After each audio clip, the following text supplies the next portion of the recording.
Halo teman kece, kembali lagi bersama Kak Mela. Kali ini kita akan belajar tentang kritis dalam mengambil keputusan. Nah, tentu saja kalian tidak asing dengan kata-kata kritis karena adalah salah satu dimensi profil belajar Pancasila yaitu berpikir kritis. Nah, kali ini kita akan belajar bagaimana sih cara berpikir kritis dalam mengambil keputusan. Nah, berpikir kritis sendiri adalah kemampuan berpikir secara jernih dan rasional sehingga dapat membuat keputusan yang masuk akal berdasarkan informasi yang diperoleh dan diproses. Nah, di sini kita akan belajar metode berpikir kritis dalam mengambil keputusan. Yang pertama, metodenya adalah netral dan objektif. Nah, berpikir dengan mengumpulkan informasi yang diperlukan sebanyak-banyaknya. Informasi ini bisa berupa fakta, data, serta grafik yang netral dan objektif yang bersifat informatif bukan sekedar opini atau interpretasi. Jadi, ketika kalian mencari informasi dalam mengambil keputusan, tentunya kalian harus melihat apakah hal tersebut merupakan sebuah fakta atau hanya opini belaka atau persepsi dari orang lain. Nah, kalian harus memilah-milah yang benar sesuai dengan objektivitas informasi tersebut untuk kalian mengambil keputusan.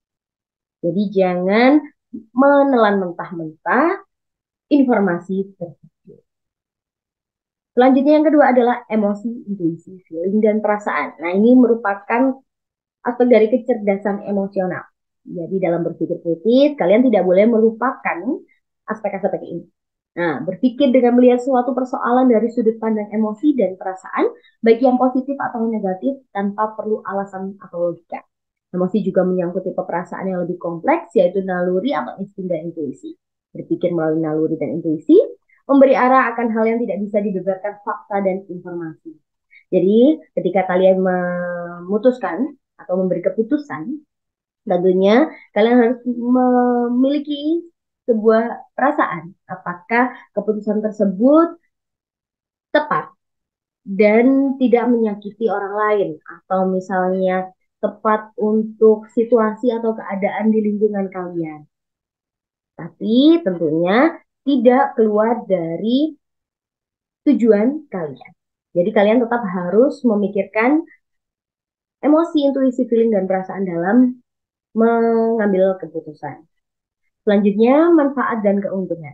Nah, berpikir dan melihat dari sudut pandang positif, optimis, dan melihat adanya harapan atau kesempatan untuk lebih baik. Dalam berpikir, kamu perlu mencari alasan mengapa ide-ide yang dikemukakan layak dieksplorasi lebih lanjut, memiliki nilai lebih, atau layak diimplementasikan. Kalian tentunya ketika mengambil informasi, kalian fokus pada tujuan. Jangan kalian keluar dari tujuan yang kalian inginkan atau yang ingin kalian capai. Tentunya tidak keluar dari koridor tersebut.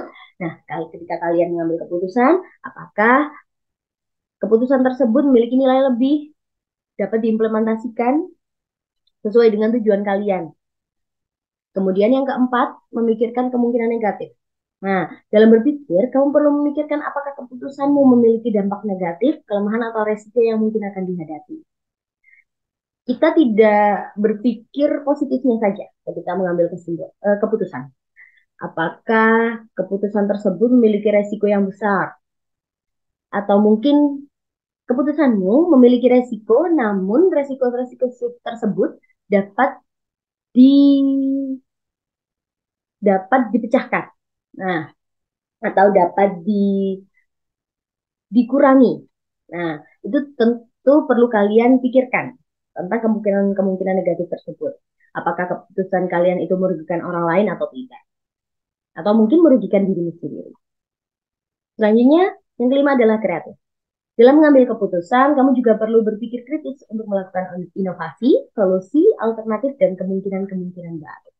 Jadi, sebagai generasi penerus, kalian ini perlu menciptakan keputusan yang kreatif. Jadi, kurangilah membuat keputusan yang monoton atau itu-itu saja. Kalian perlu membuat keputusan yang kreatif. Kemudian selanjutnya, teknik berpikir. Nah, pikirkan tentang struktur dan langkah-langkah yang akan dilakukan dalam mengambil keputusan. Kamu perlu memilih untuk melihat suatu ide dari segi manfaatnya atau dari segi kelemahannya terlebih dahulu.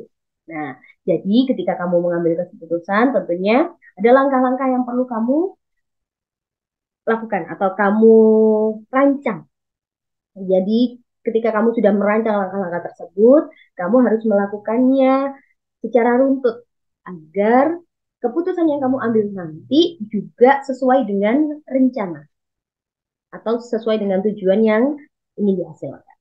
Nah, itu tadi adalah bagaimana caranya kritis dalam mengambil keputusan. Semoga bermanfaat bagi kalian. Sampai jumpa.